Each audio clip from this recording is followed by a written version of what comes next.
A Nova Ordem Mundial. H.G. Wells. Parte 7. Políticas para o homem sensato.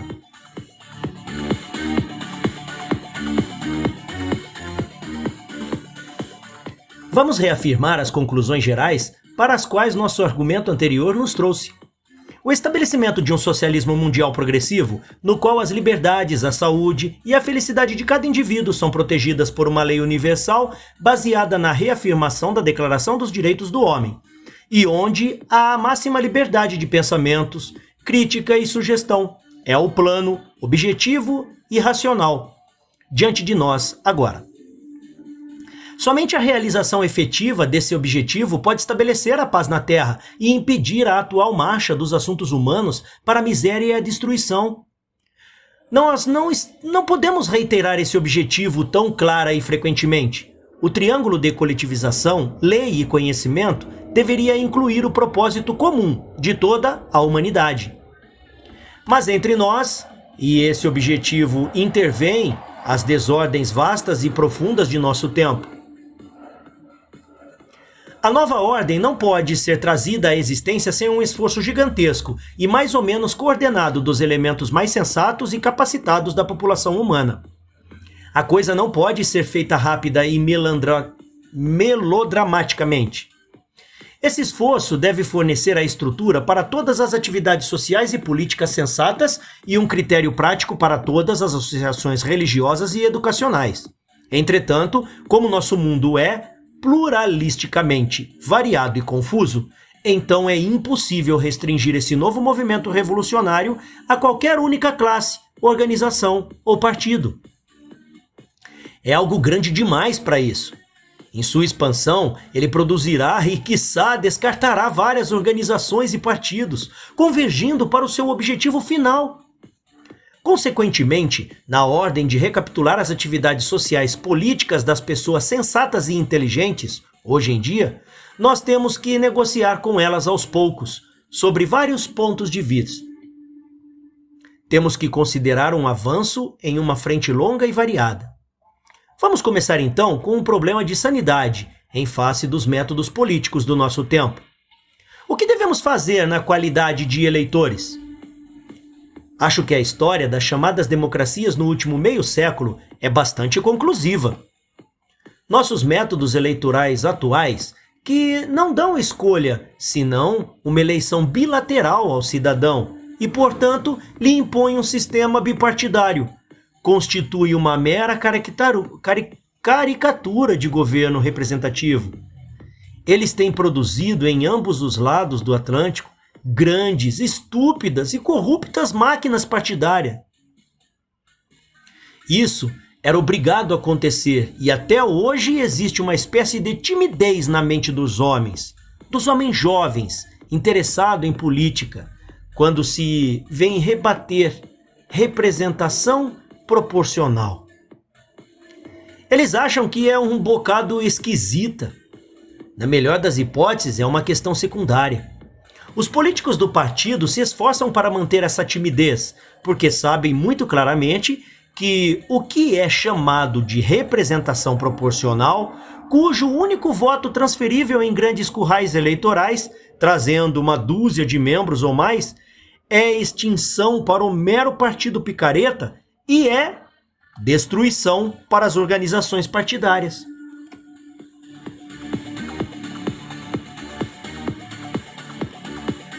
O sistema da máquina eleitoral nos Estados Unidos é mais elaborado, mais profundamente enraizado legalmente na Constituição e ilegalmente no sistema de despojos, e pode provar-se mais difícil para modernizar o sistema britânico, que é baseado sobre uma antiquada tradição de castas. Mas tanto o Parlamento como o Congresso são essencialmente similares em sua qualidade fundamental. Eles negociam títulos de nobreza, concessões e o bem-estar social, e só são amáveis na adversidade e, finalmente, para os movimentos da opinião pública.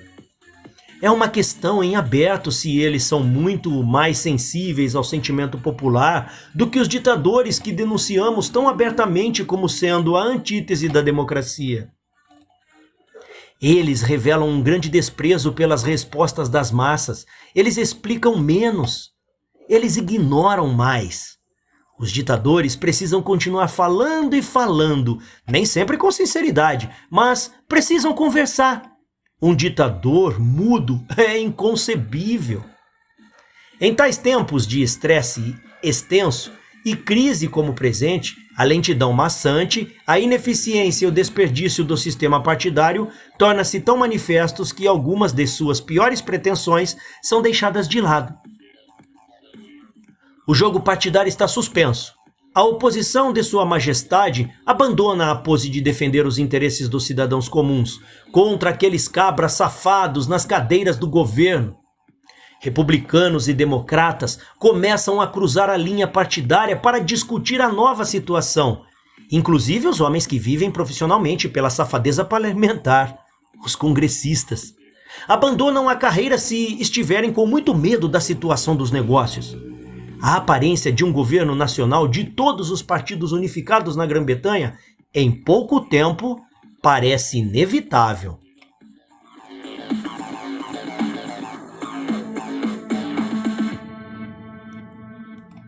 A Grã-Bretanha, com efeito, tem virado socialista em uns 2 meses. Ela também está suspendendo os partidos políticos, do mesmo jeito que os Estados Unidos fizeram na grande crise. E em ambos os casos, isso aconteceu porque a podridão e a ineficiência da política partidária fediam até bater no céu diante do perigo. E já que, em ambos os casos, o partido do governo levantou as mãos e fugiu, existe uma razão admissível pela qual nós deveríamos deixá-lo voltar a qualquer vestígio de vitória ou restabelecimento, e pela qual nós deveríamos não ir adiante de onde estamos, rumo a um regime socialista menos improvisado, sob uma administração não partidária permanente. Para a realidade. Será? Será que não deveria ser para a forma de um governo socialista permanente? Agora, aqui, eu não tenho nada para sugerir sobre a América. Eu nunca tentei, por exemplo, descobrir as consequências da ausência de ministros executivos do Legislativo. Estou inclinado a pensar que esse é um dos pontos fracos na Constituição e que o costume inglês, que expõe o ministro ao período de perguntas na Câmara e faz dele um dos principais impulsionadores da legislação que afeta seu departamento, é menos complicado e, portanto, um processo mais democrático que o americano. E os poderes e funções do presidente e do Senado são tão diferentes dos poderes consolidados do gabinete do primeiro-ministro que mesmo quando um cidadão inglês diligentemente assaltou os pontos constitucionais, ele ainda está tão perdido para compreender a realidade viva quase quanto seria se lhe mostrassem a partitura de uma ópera antes de ouvi-la tocar ou os diagramas técnicos de uma máquina que ele nunca tinha visto em funcionamento. Assaz, pouco os europeus compreendem a história de Woodrow Wilson, do Senado e de sua Liga das Nações. Eles pensam que a América, que eles supõem ser uma enorme senhora solteira, plantou a última instituição na Europa e depois, deliberadamente, desertou de sua responsabilidade por ela, e eles nunca irão pensar o contrário. E eles acham que a América manteve-se fora da guerra até o limite máximo da decadência, da decência, nos sobrecarregou por munições que contribuíram para a vitória comum e fez uma queixa porque a consequente dívida não foi exonerada. Eles falam assim, enquanto os americanos falam como se nenhum inglês tivesse sido morto entre 1914 e 1918. Tínhamos 800 mil mortos, até que os nobres recrutas americanos se apresentaram para morrer por eles, na ordem de aproximadamente 50 mil. Saboreiem, por exemplo, até mesmo o título da Inglaterra de Quincy Howe, esperando que cada americano cumpra seu dever. É o pior dos títulos, mas muitos americanos parecem gostar.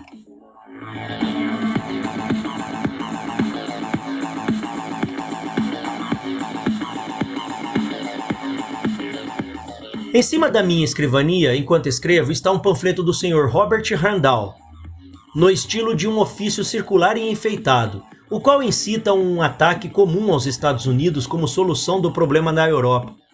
Nenhum dos países jamais se sentirá unido a menos que possua um inimigo em comum, e o inimigo comum natural da Europa é declarado: são os Estados Unidos. Então, para produzir os Estados Unidos da Europa, devemos começar denunciando a doutrina de Monroe. Eu acredito na honestidade e nas boas intenções do Sr. Robert Randall. Eu tenho certeza que ele não é mais bem pago na Alemanha, direto ou indiretamente, do que o Sr. Quincy Howe ou o Sr. Harry Elmer Burns.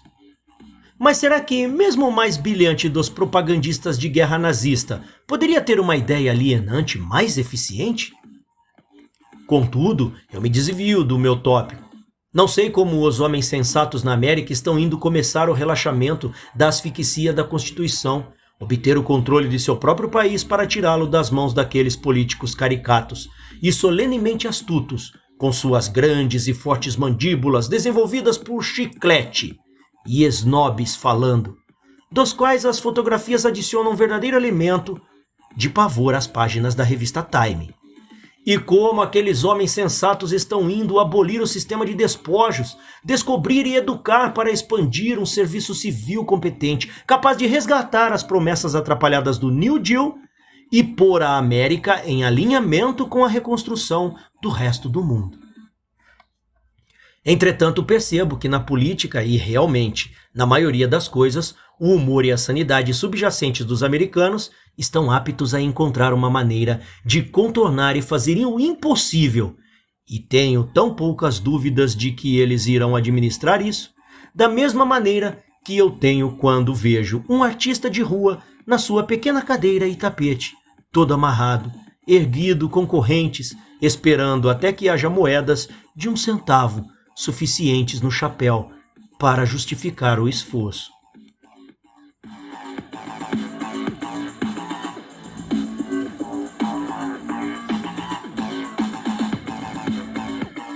Essas diferenças de método, ritmo e tradição são um grande problema para todo mundo de língua inglesa. Nós ingleses não respeitamos os americanos o suficiente. Estamos dispostos, muito dispostos a achar que eles são todos Quincy Howes e Harry Elmer Burnses e Borás e coisa do gênero. Monomaníacos, antibritânicos, convencidos e desconfiados, que devem ser bem-humorados a qualquer custo. É por isso que nós nunca somos tão francos e rudes com eles, como eles merecem. Mas quanto mais nós devemos nos conter, menos os amamos. Irmãos de verdade podem se amaldiçoar e se manter amigos. Algum dia a Bretanha dará à Colômbia um pedacinho de sua mente, e isso poderá clarear o ar. Disse-me um inglês exaltado, faz um dia ou mais. Eu peço a Deus que eles continuem fora do fim desta guerra de todo jeito. Nunca devemos ouvir o fim disso se eles não... No entanto, em um ritmo diferente, nossas duas pessoas estão viajando em direções aos mesmos objetivos. E é lamentável que uma diferença de sotaque e linguagem faça mais estrago do que uma diferença de idioma. Até aqui, como a Grã-Bretanha vai, as coisas estão cada vez mais perto de mim. E parece-me que há uma excelente oportunidade agora para pegar o país em um estado de socialização, suspender a política partidária e mantê-lo assim.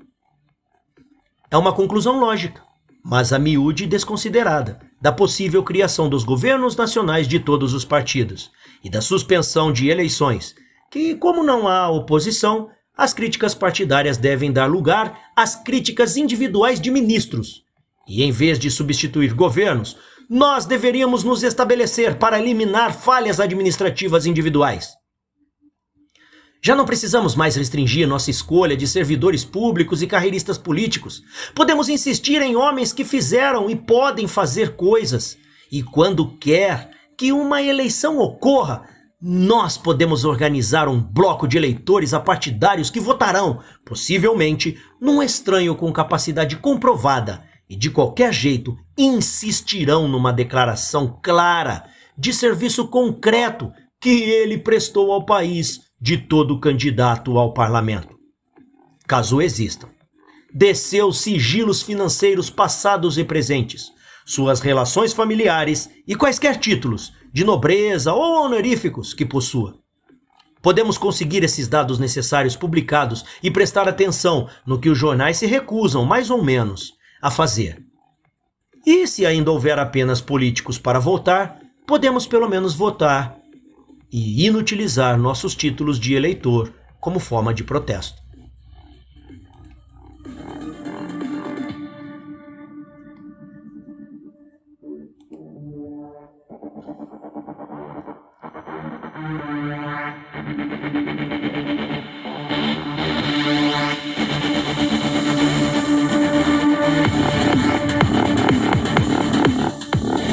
Atualmente, vemos um serviço público após o outro em uma bagunça através do manuseio incompetente de alguns picaretas partidários e das atividades ocultas das partes interessadas.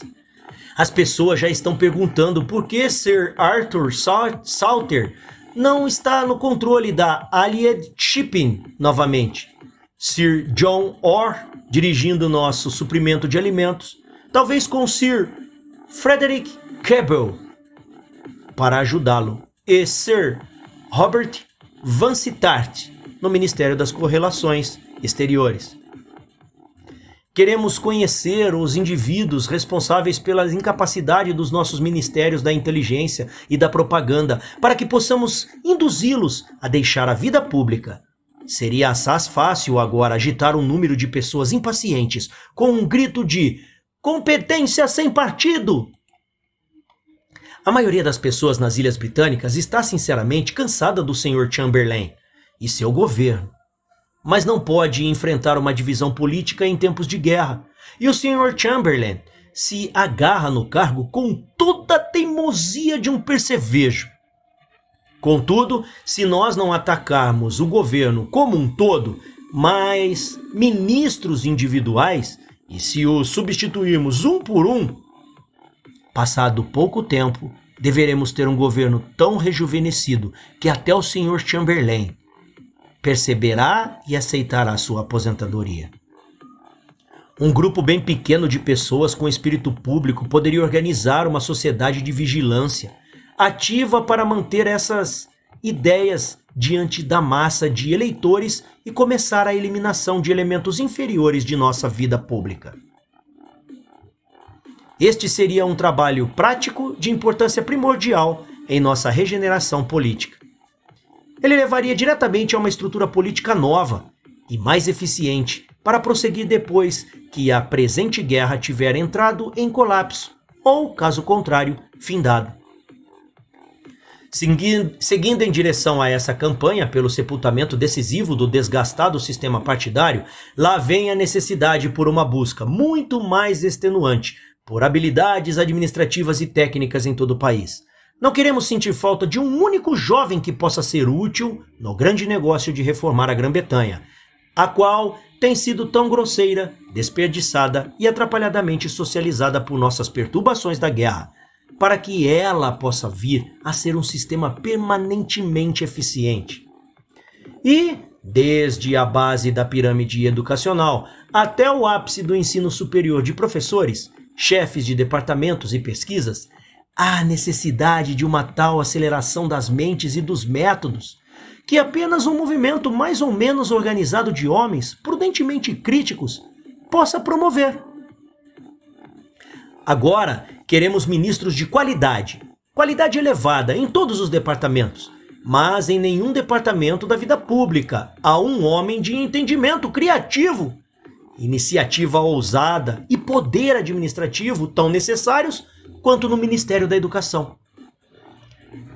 Tão tranquilo e discreto tem sido o fluxo de negócios educacionais no Império Britânico, que parece quase escandaloso, e é certamente vulgar sugerir que precisamos de um Gringer Group educacional para descobrir e apoiar assim um ministro. Queremos um ministro da Educação que possa chocar os professores, induzindo-os a um autoexame, eletrificar e rejuvenescer velhos senhorios, ou guardá-los lá longe, em Torres de Marfim, e estimular os mais jovens. Sob o sistema partidário, o Ministério da Educação sempre foi um local tranquilo para algum político digno de partido, com um respeito abjeto por sua alma mater e pelos funcionários permanentes. Durante o período de guerra, quando outros departamentos acordam, o Departamento da Educação afunda dentro da mais profunda letargia. Não se pode lembrar de um só ministro britânico da Educação desde que há, na história da nossa ilha, tais coisas como ministros da Educação. Lembrar de só um, que significou de maneira nenhuma alguma coisa educacionalmente, ou que fez algo por seu próprio impulso que fosse, no mínimo, de valor durante o seu tempo. Suponha que encontremos algum vivo, logo o deixemos se abrir. Novamente, há algo a ser feito muito mais revolucionário que descarregar bombas sobre policiais inocentes ou assassinar monarcas e ex-monarcas inofensivos. E, no entanto, está apenas pedindo que um departamento existente seja o que ele finge que é. Uma terceira direção, para a qual o acúmulo armazenado de alguma sanidade mental deveria direcionar sua atenção, é a injustiça tosca e indireta dos nossos métodos atuais de expropriação das antigas classes bem-sucedidas. O único princípio observável parece ser viúvas e crianças primeiro. A socialização está sendo efetuada na Grã-Bretanha e na América de modos idênticos, não por desapropriação visível, com ou sem indenização, mas aumentando o controle do governo e elevando os impostos.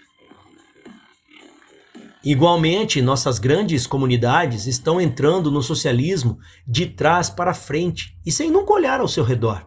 E isso é bom, na medida em que essa experiência técnica e essa capacidade diretiva é alterada passo a passo, a partir de trabalho totalmente privado para serviço público. E nesse sentido, cidadãos sensatos e prestativos têm pouco a fazer, além de tornar o processo consciente de si mesmo e o público informado da natureza real da mudança. Mas é ruim em sua destruição indiscriminada das poupanças, que são o lado mais exposto e vulnerável do sistema obsoleto. Eles são expropriados do mesmo jeito pelo controle de lucros e tributação, e ao mesmo tempo sofrem no poder aquisitivo pela aceleração daquele processo de inflação monetária, que é o reajuste inevitável, a petição de falência de uma comunidade que gastou demais.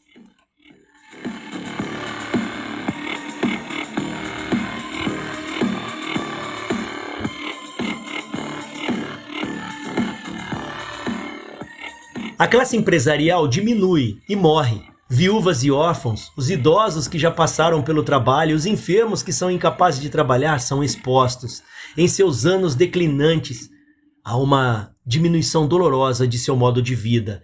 Há, sem dúvida, uma redução do desperdício social, mas também há um empobrecimento indireto da opinião livre e da livre iniciativa científica e artística, como as infinitas sociedades, instituições e serviços que têm enriquecido nossas vidas e que foram muito amplamente apoiadas por assinaturas voluntárias definham. No presente, grande parte dos nossos assistentes sociais, profissionais científicos, artísticos e literários são educados fora do fundo de poupança privada. Numa revolução de guerra de classes, essas pessoas economicamente muito indefesas, mas socialmente muito convenientes, são submetidas a humilhações vingativas, vista como um grande triunfo por seus vizinhos mais sórdidos. Mas uma revolução conduzida com bom senso provavelmente criará um sistema de anuidade e compensações por um tempo, e de assistência para associações outrora voluntárias, que aliviarão as deslocações sociais devido ao desaparecimento de um extrato de pessoas relativamente livres e independentes antes de seus sucessores, ou seja, a crescente classe de funcionários aposentados, administradores públicos e assim por diante. que sai dos empregos, desenvolvem seus próprios métodos de afirmação e empreendimento.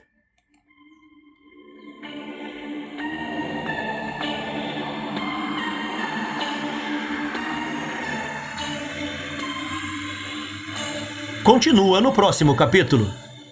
Obrigado pela presença, deixe seu like, compartilhe nas suas redes. Nos encontramos na próxima leitura.